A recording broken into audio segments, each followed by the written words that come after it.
کہ والدین کے حقوق میں سب سے پہلا حق ماں باپ کے ساتھ اچھا سلوک کرنا ہے۔ حضرت عبداللہ ابن مسعود رضی اللہ تعالی عنہ فرماتے ہیں کہ میں نے نبی کریم صلی اللہ علیہ وسلم سے پوچھا کہ کون سا عمل اللہ رب العزت کو زیادہ محبوب ہے؟ نبی کریم صلی اللہ علیہ وسلم نے فرمایا وہ نماز جو وقت پر پڑھی جائے۔ میں نے پھر پوچھا اس کے بعد کون سا عمل اللہ کو سب سے زیادہ محبوب ہے؟ فرمایا ماں باپ کے ساتھ حسن سلوک کرنا۔ اس کے بعد فرمایا خدا کی راہ میں جہاد کرنا۔ حضرت ابو ہریرہ رضی اللہ تعالی عنہ سے روایت ہے حضور صلی اللہ علیہ وسلم نے ارشاد فرمایا تم دوسروں کی عورتوں سے پرہیز کر کے پاک دامن رہو، ایسا کرنے سے تمہاری عورتیں بھی پاک دامن رہیں گی، اور اپنے والدوں سے حسن سلوک کرو، ایسا کرنے سے تمہارے بیٹے تمہارے ساتھ حسن سلوک کریں گے۔ حضرت ابو امامہ رضی اللہ تعالی عنہ فرماتے ہیں کہ ایک شخص نبی کریم صلی اللہ علیہ وسلم سے پوچھا یا رسول اللہ صلی اللہ علیہ وسلم ماں باپ کا اولاد پر کیا حق ہے؟ آپ علیہ السلام نے فرمایا ماں باپ ہی تمہاری جنت ہے اور ماں باپ ہی تمہاری دوزخ ہے، یعنی ان کے ساتھ نیک سلوک کر کے تم جنت کے مستحق ہو جاؤ گے اور ان کے حقوق کو پامال کر کے تم دوزخ کا ایندھن بن جاؤ گے۔ والدین کا دوسرا حق کہ والدین کا شکر گزار رہنا۔ سب سے بڑا شکر اور سب سے پہلے جو شکر کے مستحق ہے وہ اللہ رب العزت کی ذات ہے جس نے انسان کو وجود بخشا، اور اللہ رب العزت کے بعد ماں باپ ہے جنہوں نے پرورش کے لیے بہت ساری مصیبتیں جھیلی، تکلیفیں اٹھائیں۔ اسی کو فرمایا تو میری اور ماں باپ کی شکر گزاری کر۔ اللہ رب العزت نے فرمایا تو میری اور ماں باپ کی شکر گزاری کر۔ جس طرح اللہ رب العزت کا شکر صرف زبان سے شکر شکر شکر کے الفاظ ادا کرنے سے ادا نہیں ہوتا، بلکہ پوری زندگی میں ظاہر و باطن سے احکام کی تعمیل کا نام شکر ہے۔ اسی طرح ماں باپ کی شکر گزاری ان کے حق میں اچھے بول دینے سے، ان کی تعریف کر دینے سے یا ان کی تکلیفوں کا اقرار کر لینے سے ادا نہیں ہوتا، بلکہ ماں باپ کی فرما برداری، جان و مال سے ان کی خدمت گزاری اور ان کی فرما برداری سے ان کا شکر ادا ہوتا ہے۔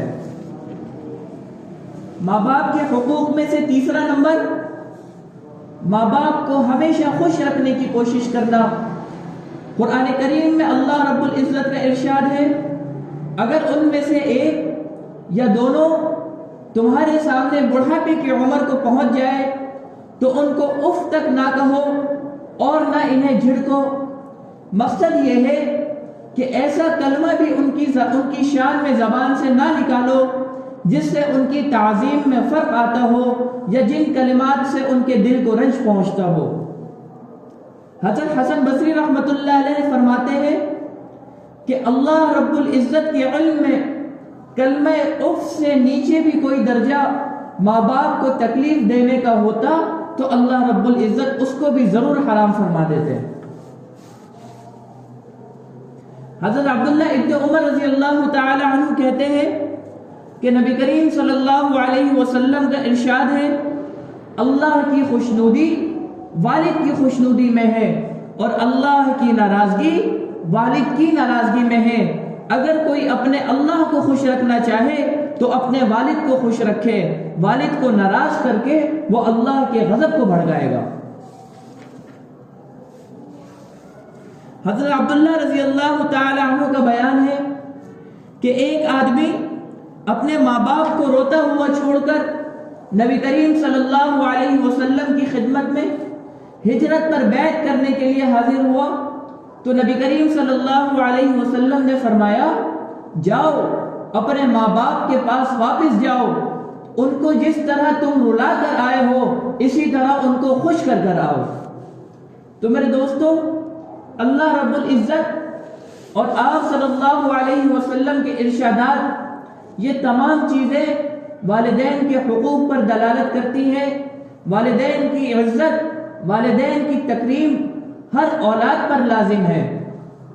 والدین کے حقوق میں چوتھا نمبر، دل و جان سے ماں باپ کی خدمت کرنا ہے۔ اگر کسی کو اللہ رب العزت نے موقع دیا ہے تو وہ اپنے آپ کو جنت کا مستحق بنائے اور اللہ رب العزت کی خوشنودی حاصل کرے۔ ماں باپ کی خدمت سے ہی دونوں جہانوں کی بھلائی، سعادت اور عظمت حاصل ہوتی ہے اور انسان دونوں جہاں کی آفتوں سے محفوظ رہتا ہے۔ حضرت انس رضی اللہ تعالی عنہ کا بیان ہے کہ نبی کریم صلی اللہ علیہ وسلم نے ارشاد فرمایا، جو آدمی یہ چاہتا ہو کہ اس کی عمر دراز کی جائے اور اس کی روزی میں کشادگی ہو، اس کو چاہیے کہ اپنے ماں باپ کے ساتھ بھلائی کرے اور صلح رحمی کرے۔ میرے دوستو، کون یہ نہیں چاہتا کہ اس کی عمر دراز ہو؟ کون یہ نہیں چاہتا کہ اس کے رزق میں اللہ رب العزت کشادگی کرے؟ تو اس کا حل یہ بتا دیا کہ اپنے ماں باپ کے ساتھ بھلائی کرو، ماں باپ کے ساتھ صلح رحمی والا معاملہ کرو، اللہ تمہاری عمر بھی بڑھا دیں گے، اللہ تمہارے رزق میں کشادگی بھی کر دیں گے۔ نبی کریم صلی اللہ علیہ وسلم کا ارشاد ہے، وہ آدمی ذلیل ہو پھر ذلیل ہو۔ لوگوں نے پوچھا، اللہ کے رسول صلی اللہ علیہ وسلم کون آدمی؟ آپ علیہ السلام نے فرمایا، وہ آدمی جس نے اپنے ماں باپ کو بڑھاپے کی حالت میں پایا، دونوں کو یا ایک کو، اور پھر ان کی خدمت کر کے جنت میں داخل نہ ہوا۔ میرے دوستو، آج کسی کے والدین حیات ہیں، اگر وہ ان کی خدمت کر کے اپنے آپ کو جنت کا مستحق نہیں بناتا تو آپ علیہ السلام کی طرف سے ایسے شخص کے لیے ذلت اور رسوائی کا پروانہ ہے۔ ایک موقع پر آپ صلی اللہ علیہ وسلم نے خدمت والدین کو جہاد جیسی عظیم عبادت پر ترجیح دی اور ایک صحابی کو جہاد پر جانے سے روک دیا اور والدین کی خدمت کی تاکید فرمائی۔ حضرت عبداللہ ابن عمر رضی اللہ تعالی عنہما فرماتے ہیں کہ ایک شخص نبی کریم صلی اللہ علیہ وسلم کے پاس جہاد میں شریک ہونے کی غرض سے حاضر ہوا۔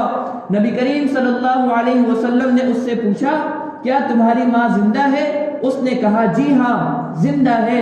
آپ علیہ السلام نے ارشاد فرمایا، جاؤ ان کی خدمت کرتے رہو، یہی تمہارے لیے جہاد ہے۔ حضرت ابو ہریرہ رضی اللہ تعالی عنہ سے روایت ہے، حضور صلی اللہ علیہ وسلم نے فرمایا کہ 3 دعائیں ضرور مقبول ہوتی ہیں اور ان کی قبولیت میں بالکل کوئی بھی شک نہیں۔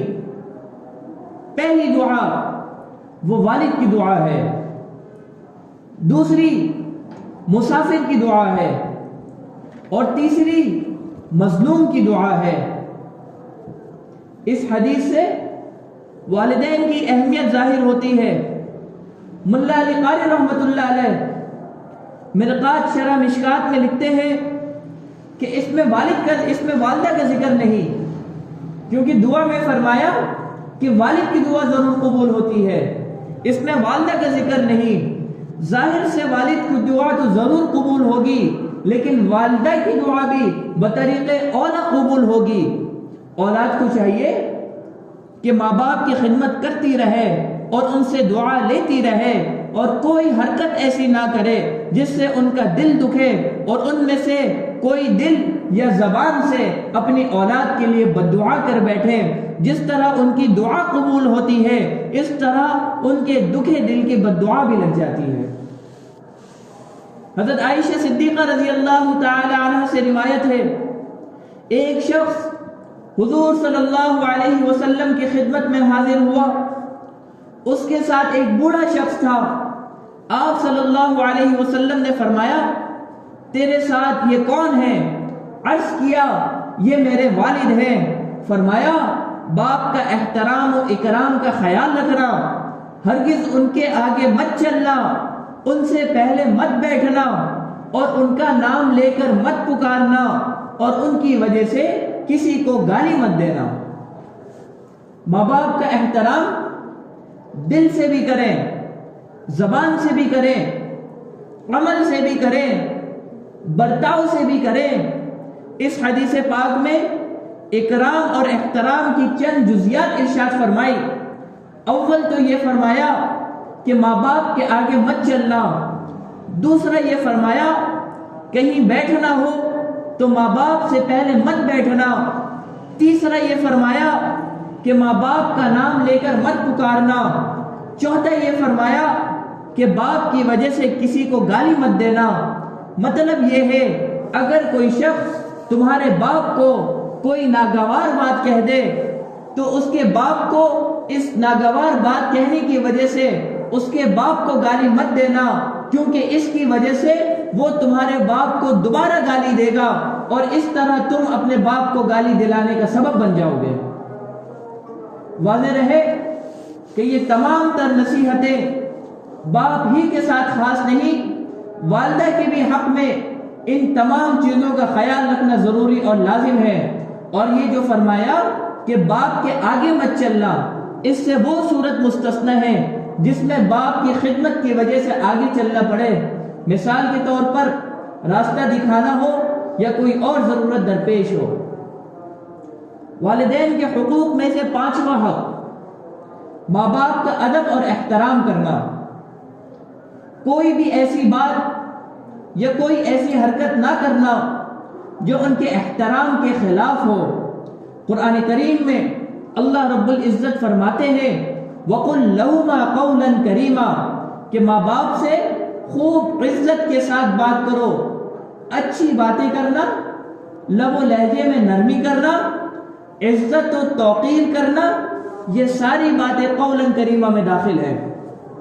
حضرت زبیر بن محمد رحمۃ اللہ علیہ نے قولاً کریماً کی تفسیر کرتے ہوئے فرمایا اذا دعواکا فقل لبیکما وسعدیکم، یعنی جب تیرے ماں باپ تجھ کو بلائیں تو کہنا میں حاضر ہوں اور تعمیل ارشاد کے لیے حاضر ہوں۔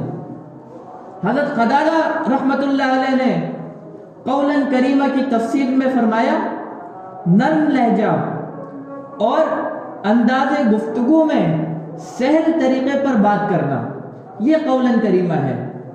حضرت سعید بن مسیب رحمۃ اللہ علیہ فرماتے ہیں کہ خطا کار، گناہ گار، زر خرید غلام جس کا آقا بہت سخت ہو، جس طرح اس غلام کی گفتگو جس طرح اس آقا کے ساتھ ہوگی اسی طرح ماں باپ کے ساتھ بات کی جائے تو قولاً کریمہ پر بھی عمل ہو سکتا ہے۔ میرے دوستو، غلام جو ہوتا ہے وہ اپنے آقا کا غلام ہوتا ہے اور وہ غلام اپنے آقا سے کبھی بھی تلخ لہجے میں بات نہیں کر سکتا، کبھی نظر اٹھا کے بات نہیں کر سکتا۔ تو زر خرید غلام جس طرح اپنے آقا سے بات کرتا ہے اسی طرح اولاد کو چاہیے کہ وہ اپنے ماں باپ کے سامنے اسی طرح نرم لہجے میں بات کرے۔ ایک مرتبہ حضرت عبداللہ ابن عمر رضی اللہ تعالی عنہ نے حضرت ابن عباس رضی اللہ تعالی عنہ سے پوچھا کیا آپ چاہتے ہیں کہ آپ جہنم سے دور رہیں اور جنت میں داخل ہو جائیں؟ ابن عباس رضی اللہ تعالی عنہ نے فرمایا کیوں نہیں، خدا کی قسم میں یہی چاہتا ہوں۔ حضرت عبداللہ ابن عمر رضی اللہ تعالی عنہ نے پوچھا کہ آپ کے والد زندہ ہے؟ ابن عباس رضی اللہ تعالی عنہ نے فرمایا ہاں میری والدہ زندہ ہے، میری والدہ زندہ ہے۔ ابن عمر رضی اللہ تعالی عنہ نے فرمایا اگر تم ان کے ساتھ نرمی سے گفتگو کرو، ان کے کھانے پینے کا خیال رکھو تو ضرور جنت میں جاؤ گے، بشرطے کہ کبیرہ گناہوں سے بچتے رہو۔ تو والدین کے ساتھ حسن سلوک کرنا یہ جنت میں داخلے کا سبب ہے۔ حضرت ابو ہریرہ رضی اللہ تعالی عنہ نے ایک بار دو آدمیوں کو دیکھا، ایک سے پوچھا یہ دوسرا کون ہے؟ اس نے کہا یہ تو میرے والد ہیں۔ تو آپ رضی اللہ تعالی عنہ نے فرمایا ان کا نام مت لینا، ان کے آگے مت چلنا، اور نہ کبھی ان سے پہلے بیٹھنا، یہ والد کا ادب سکھا دیا۔ والدین کے حقوق میں چھٹا نمبر، والدین کے ساتھ عاجزی اور انکساری کے ساتھ پیش آنا۔ اللہ رب العزت ارشاد فرماتے ہیں وَاخْفِضْ لَهُمَا جَنَاحَ الذُّلِّ مِنَ الرَّحْمَةِ، اور عاجزی اور انکساری سے ان کے پیچھے رہو۔ عاجزی سے پیچھے رہنے کا مطلب ہر وقت ان کے مرتبے کا لحاظ رکھو، کبھی ان کے سامنے اپنی بڑائی مت جتاؤ اور ان کی شان میں گستاخی مت کرو۔ حضرت عائشہ صدیقہ رضی اللہ تعالیٰ عنہ سے روایت ہے، حضور صلی اللہ علیہ وسلم نے فرمایا اس شخص نے اپنے والد کے ساتھ حسن سلوک نہیں کیا جس نے ان کو تنگ نظر سے دیکھا۔ آپ نے والد کی بات سنی، والد کی بات سننے کے بعد ان کی بات پر عمل بھی کر لیا، لیکن ان کو ترچھی نگاہوں سے تنگ نظر سے اگر آپ نے دیکھا تو آپ نے والدین کے ساتھ حسن سلوک والا معاملہ نہیں کیا بلکہ نافرمانی والا معاملہ کیا۔ اس حدیث سے معلوم ہوا کہ ماں باپ کو تنگ نظری سے دیکھنا بھی اس کے ستانے میں داخل ہے۔ حضرت حسن رضی اللہ تعالی عنہ سے کسی نے پوچھا حقوق یعنی ماں باپ کو ستانے کی کیا حد ہے؟ انہوں نے جواب میں فرمایا ان کو خدمت سے، مال سے محروم کرنا اور ان سے ملنا جلنا چھوڑ دینا اور ان کے چہرے کی طرف غصے سے دیکھنا، یہ سب حقوق میں داخل ہے۔ حضرت عروہ رضی اللہ تعالی عنہ نے فرمایا اگر تجھے ماں باپ ناراض کر دیں، تجھے ماں باپ کسی بات سے ناراض کر دیں، یعنی ایسی بات کہہ دیں جس سے تجھے ناگواری ہو، تو ان کی طرف ترچھی نظر سے مت دیکھنا، کیونکہ انسان جب کسی پر غصہ ہوتا ہے تو سب سے پہلے نظر سے ہی اس کا پتہ چلتا ہے۔ معلوم ہوا دل سے ماں باپ کی تعظیم و تکریم کرتے ہوئے اعضاء اور جوارح سے بھی عاجزی اور انکساری ظاہر ہونے چاہیے۔ رفتار اور گفتار اور نظر سے کوئی ایسا عمل نہ کرے جس سے ان کو تکلیف اور ایذا پہنچے۔ والدین کے حقوق میں سے ساتواں حق والدین سے محبت کرنا، والدین سے محبت کرنا۔ حضرت ابن عباس رضی اللہ تعالیٰ عنہ کہتے ہیں نبی کریم صلی اللہ علیہ وسلم ارشاد فرماتے ہیں جو نیک اولاد بھی ماں باپ پر رحمت بھری ایک نظر ڈالتی ہے اس کے بدلے اللہ تعالیٰ اس کو ایک حج مقبول کا ثواب بخشتے ہیں۔ لوگوں نے کہا اے اللہ کے رسول صلی اللہ علیہ وسلم اگر کوئی ایک دن میں 100 بار اس طرح رحمت اور محبت کی نظر ڈالے تو آپ علیہ السلام نے فرمایا ہاں اگر کوئی 100 بار ایسا کرے تب بھی اللہ رب العزت بہت بڑا ہے اور تنگ دلی جیسے عیبوں سے بالکل پاک ہے۔ یعنی اگر کوئی اولاد والدین پر محبت اور شفقت کی ایک دن میں 100 مرتبہ نظر ڈالتا ہے اللہ رب العزت اس کو 100 مرتبہ مقبول حج کا ثواب عطا فرماتے ہیں۔ میرے دوستو، والدین کے حقوق اگلے جمعے بھی ہم بیان کریں گے، لیکن جتنے حقوق بیان کیے گئے ہیں اس پر عمل کرنے کی ہر ایک کوشش کرے، ہر ایک یہ ارادہ اور عزم کرے آج کے بعد سے کبھی والدین کو تکلیف نہیں دیں گے، آج کے بعد سے ہماری کسی بھی بات پر، کسی بھی حرکت پر، ہمارے کسی بھی عمل پر ہمارے والدین ہم سے ناراض نہیں ہوں گے۔ ہمیشہ ہم اپنے والدین کو خوش رکھیں گے، ان کی خدمت کریں گے اور ان کے کھانے پینے کا خیال رکھیں گے، ان کی بیماری کا علاج کرائیں گے اور جتنی ضروریات والدین کو ہم سے وابستہ ہے ہم ان کی تمام تر ضروریات کا خیال رکھیں گے۔ اللہ رب العزت سے دعا ہے کہ اللہ تعالیٰ مجھے عمل کرنے کی اور ہم سب کو اس پر عمل کرنے